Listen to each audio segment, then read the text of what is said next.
Good evening. In this episode of NewsWrap, context on the major news stories, as always, of the past week.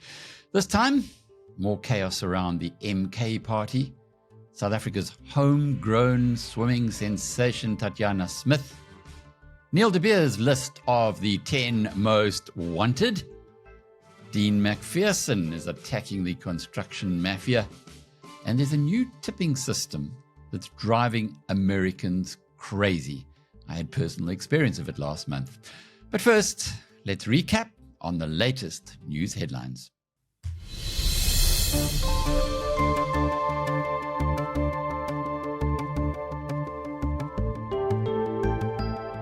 In the news headlines, we have details in this episode on the two big political stories of the week: MK founder Jabulani Khumalo's disclosures of alleged fraud by the Zuma family, and the departure by ep4 co-founder Floyd Shivambu for the MK party. In another important development, however, peace may be breaking out between former allies turned foes, the Democratic Alliance and Freedom Front Plus. DA leader John Steenhuisen and Freedom Front Plus leader Dr. Pieter Groenewald met this week to discuss stabilizing governing coalitions in Western Cape municipalities. They pledged to work together to ensure stable governance and service delivery.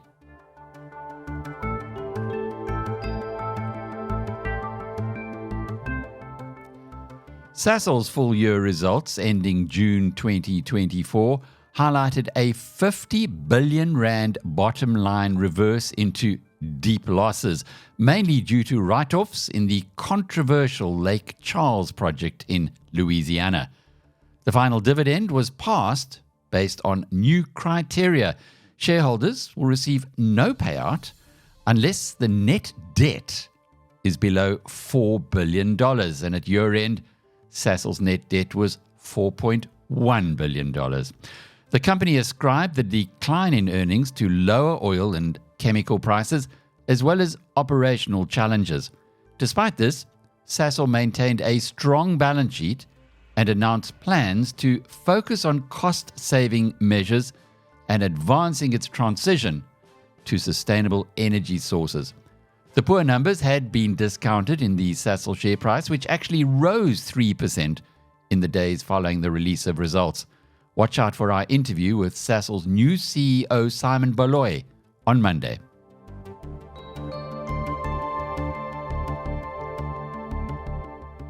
Once known as the Roodepoort rocket because of its high leverage to the gold price, DRD Gold is nowadays as steady as she goes kind of stock, with the share price up just 1% in the past year despite a 16% rise in the rand price of gold.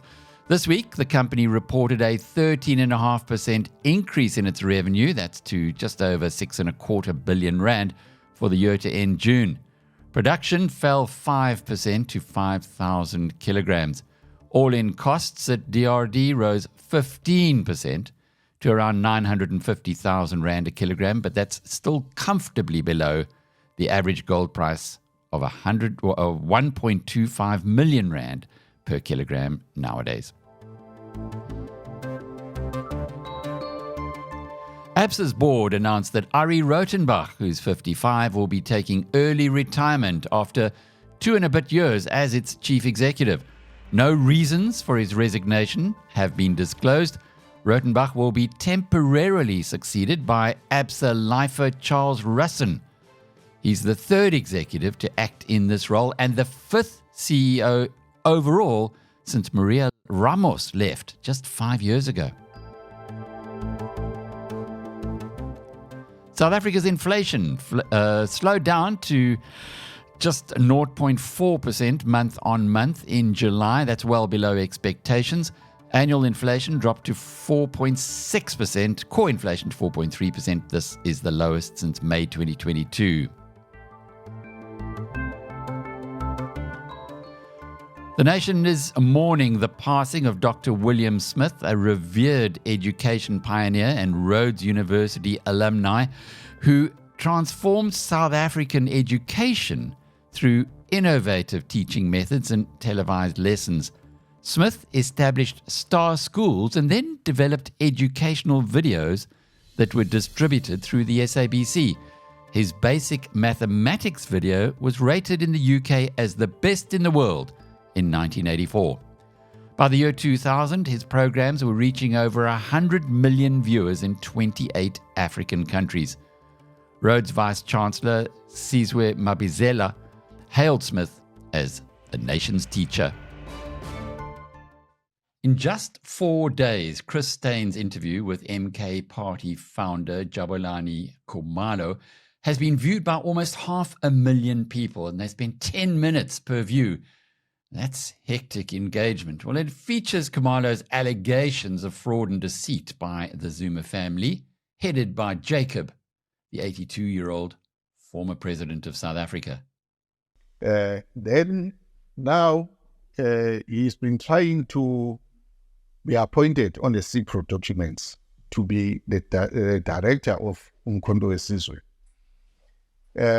I discovered this last on the 8th. There was some attempt. Then on Thursday, I discovered that he has fraudulently successfully put himself to be the director of Umkhonto weSizwe, not him alone, but his daughter, Ntuzile Zuma, and her other daughter, Thabisile Khumalo. They are now directors of Umkhonto weSizwe on the CIPRO. What they did, they went to CIPRO, they changed my email, they changed my cell phone so that they can receive the OTP, then they will be able to change my name and take me out of the CIPRO. That is the process they've been doing, and this has been happening for almost 3 or 4 months. They've been trying to do this, but finally they fraudulently made it through getting my email changed and my cell number changed so that they can get the OTP. But when they finished, I think then they linked it back. Then CIPRO sent me the message to say that you have successfully made the amendment. That's when I saw it. So that is why then yesterday I went to open the case against him, because he's the one on the CIPRO document. I can't open the case against someone that I don't know. I'm opening a case against the people that are now in the CIPRO fraudulently, because I didn't sign any document.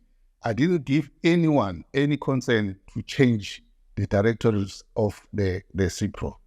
So I'm going ahead with that case. So this will be the second case of fraud against President Jacob Zuma and his family, because he is doing this because he thinks he's the god of South Africa or of the world. I don't know.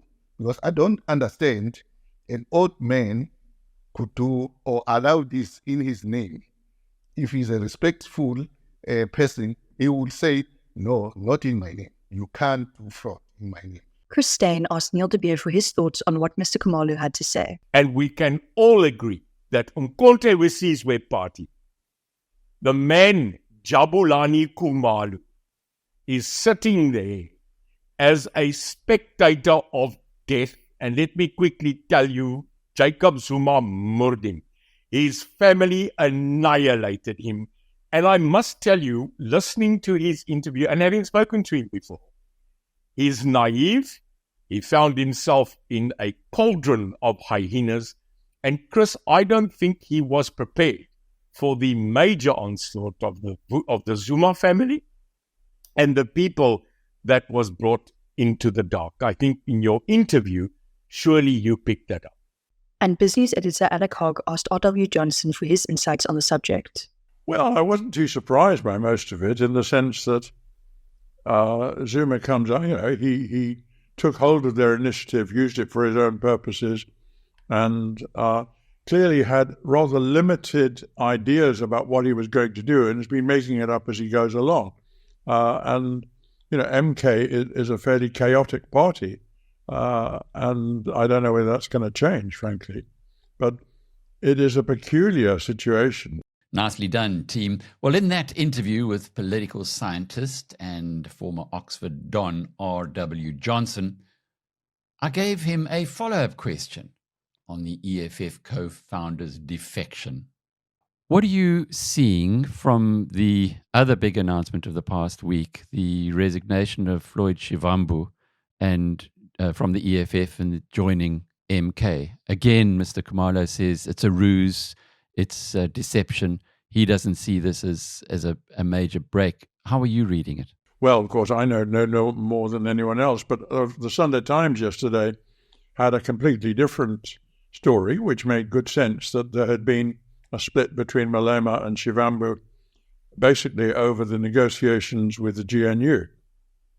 And what their story made perfectly good sense to me, that Malema had been so keen to advance his own interests that he had sort of sabotaged Shivambu's negotiations. And I can see how that would be very upsetting to Shivambu. So, look, I think part of the problem is that we've now got two radical economic transformation parties, if you like, the EFF and the MK. And I don't really think that there's room in our system for two such parties. And since MK is bigger and has got a former president leading it, it's more formidable, and it's got this large block of support in one province as well, which EFF doesn't have. It's a more attractive pole of opposition. And I can see that it will pull people away from the EFF, and Malema's got a real problem with that. But at the end of the day, as I say, MK looks chaotic to me. They keep drafting into it more people with very shaky, dubious credentials. It's a party of crooks to a considerable extent. And it doesn't make very much sense. So I don't know whether even MK is going to hold up very well over time. Leaving politics aside for the moment, and on to what for us at Biz News was our big event of the week, the in-studio interview with South Africa's most decorated Olympian, double gold and double silver winner, Tatjana Smith. The discussion, a must-watch, was published on Biz News TV this afternoon. That's on YouTube. As a taster, though, in this segment, the homegrown superstar explains why she took the road less travelled, rejecting foreign advances that usually athletes succumb to rather further her career with the Pretoria University swimming coach, Rocco Meiring. I got a lot of requests from America at that time when I was going to university. Obviously, it is a very inviting opportunity because you get free education, and it just makes sense because from a financial point of view, you don't have to rely on your parents to pay. But unfortunately, or fortunately, I just never had that desire in me. I've always wanted to prove that it can happen in South Africa. And I think Rocco's heart was for it as well. So that's why I think this combo was so massive, because we both really wanted to show that even though we might not have the facilities, that we don't need it to achieve great things. And we were able to kind of prove that, I hope. So, yeah, there was definitely those chances, but I would never change anything in my journey, because I was true to that. It was never like I had any feeling of going to America. I never, ever, that never crossed my mind. I always wanted to stay here, and go. And I think what the beauty is of Rocco is he saw me. I wasn't the best junior. I never got selected for any junior teams, South African junior teams. So I never really medaled nationally on a junior level. But he saw that talent. He didn't hop on just when I succeeded. He hopped on from the beginning of the journey, and he just wanted me to reach my full potential. Obviously, our dream was that my full potential would be Olympics and a gold medal, and it happened. But I think that's the beauty of that, is that Rocco is someone that is always willing to learn. When we go to international competitions, you barely see him because he's always going to other coaches, finding out what have they been doing, learning and bringing his unique thing in, listening to the experience of others. But what I find very interesting is that they never ask him questions. And that's very funny because obviously we have 2 breaststrokers in his squad that make Olympic finals twice in a row now. I've been lucky and fortunate enough to medal in that, so which means he is technically the best breaststroke, one of the best breaststroke coaches in the world, but no one has ever asked him anything. And now on to the man with one of the toughest jobs in South Africa, the Minister of Public Works, Dean McPherson. Our colleague Bronwyn Nielsen conducted a fascinating interview with McPherson, asking him how he intends tackling the construction mafia, a criminal syndicate causing such devastation in the country, particularly in Dean's own home province of KwaZulu-Natal. KZN as a province, unfortunately, has a history of violence that is rooted in the political discourse of our province and of our country. And that unfortunately seems to have transcended into the construction space now, where we have what we would call the construction mafia bring projects to a stop. They use extortion, violence, intimidation, and all different types of tactics to effectively seek money out of construction companies in order that they can further their own interests. So it's incredibly destabilizing for our province and also for the investment climate that we need to create, because investors don't want to put their money into projects that are going to be delayed or cancelled, and it's ultimately our communities that suffer because infrastructure projects aren't being rolled out. We need to ensure that law enforcement meets these people head on, and that's why I've said there's no negotiating, because the only negotiating that we should be doing is the length of prison sentences that they should be serving for perpetuating crimes against the state, because that's actually what it is. This is state money. These are state-led projects, and we are being held hostage by a bunch of thugs and thieves. So we're very clear on what needs to take place. And I think in instances we've started to see law enforcement make their move in opposition to these people. But let's make no mistake, Bronwyn, these are not just local community members. They are highly organized, highly sophisticated, with very big guns, and they have intelligence. So it does suggest to me that these people have access to politicians, they have access to political parties, and we need to act without fear or favor and make sure that we don't just get the lowly person who's stopping the construction, but who is his boss and where the orders are coming from. My colleague Chris Dane's Sunday afternoon chats with Neil de Beer have become the go-to source for tens of thousands of our community who seek perspective on the latest political developments.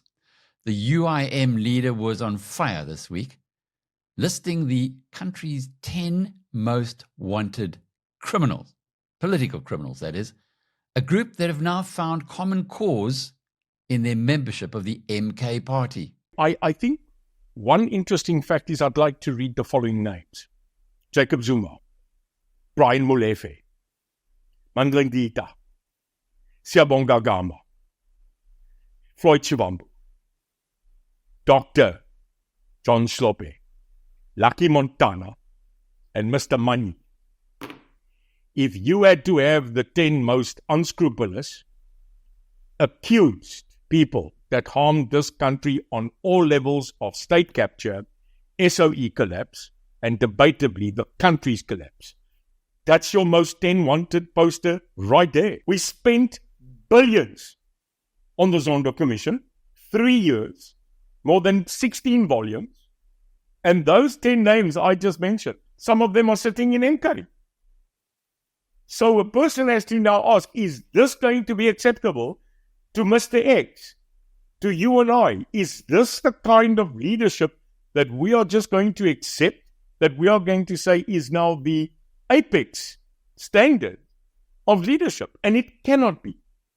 And that is why this canoe is going to have to get out and start saying there are certain parameters that we need sorted out before we can sit back in the next 5 years. When I was in the US last month for a business trip, amongst the most irritating parts of the adventure was the way that everyone, and I mean everyone, expects to be tipped.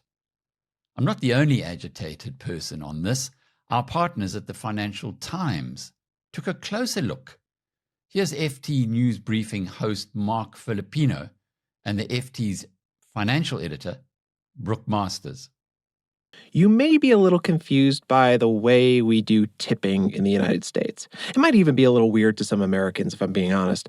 But since the pandemic, we've started expecting people to tip even more. That started to grate on customers. But it turns out any changes to the system are pretty hard to make a reality. I'm joined now by the FT's Brooke Masters to discuss. Hey, Brooke. Hey, Mark. All right, so you recently wrote a piece about tipping culture. For those who aren't very familiar with tipping culture in the U.S., just remind us how it works. Basically, most services, whether it's the people who paint your nails at the salon or park your car in the garage, or most importantly, restaurants, those employees expect to be tipped. And in fact, when they think about what they're going to live on, tips play an extremely large role.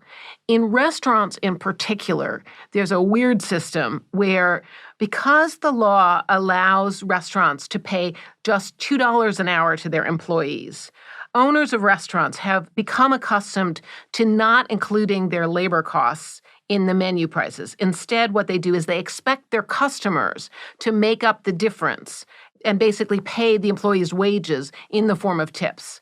That's a problem because employers, they are totally reliant on tips to make their budget work. And employees, meanwhile, obviously cannot live on $2 an hour. So they, too, are incredibly vulnerable. So this is how tipping culture kind of was before the pandemic. How and why has it changed since 2020? Couple things happened. First of all, during the pandemic, obviously, lots of service industry businesses shut down and laid people off. There was then, when they reopened, a shortage of workers, so employers had to start thinking about how to get more money to them. And there was a sense of gratitude that these frontline workers had come back and were serving you. So the average tip climbing past 15, 18% to 22% expectation. At the same time, the pandemic meant everybody switched to contactless payments and credit cards. So now when you check out of anything, whether it's the vet or it's, buying a bottle of water, they ask you, do you want a tip? And it's, 10%, 15%. And these are people you never would have tipped. And so it's very in your face. All right, so what are some of the solutions that people have proposed in order to change tipping culture? Well, a couple things. There are high-end restaurants that actually have tried to shift to a, fair hospitality price where the price on the menu specifically includes tips. There was a lot of pushback on that, and most of those experiments have failed. Another thing that some restaurants have tried is they'll put a service charge so that there is a minimum amount of money that the servers get before you have to tip. So then your tip on top is a somewhat smaller amount. Thanks, Brooke. Thanks, Mark. Thanks for joining us for NewsWrap. Until next week, I'm Alec Hogg of BizNews.com.